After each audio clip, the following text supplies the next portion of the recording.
The history of the French Revolution. During the second half of 18th century, French society was ruled by the feudatory ruler of Louis family. The society was then divided into three estates. Initial two estates, the clergy and the nobility, were considered as the upper estates or the upper class people, whereas the people of third estate were considered as the lower class people. Later, they were divided into three: the middle class, who were educated elite, then the bourgeois, the people who has the permanent land and residence for the settlement and cultivation, and the third one, that's the saculets, who has no permanent land or residence even for cultivation. They eventually worked as the labor and the peasants in the farm activities or in non-farm activities. Interestingly, the people of two estates, the initial two estates, they had not to pay any tax, though they has hold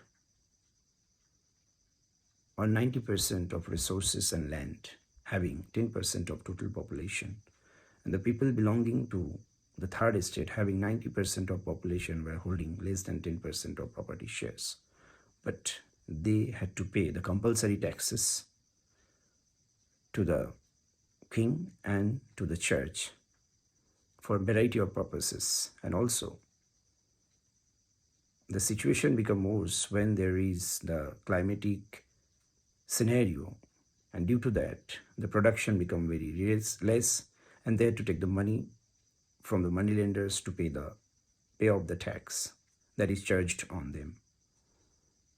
Having so, they were in the critical situation or in the vicious cycle of the debt that they never can come out until they pay off their lands for paying the debt.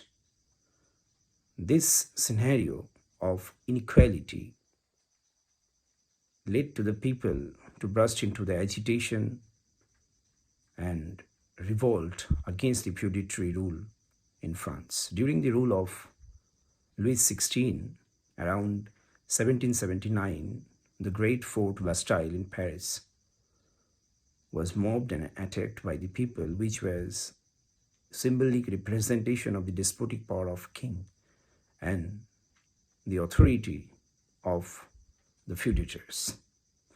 And this scenario continued for later 3 to 4 decades. Still, it has a permanent democratic rule in France. Thank you.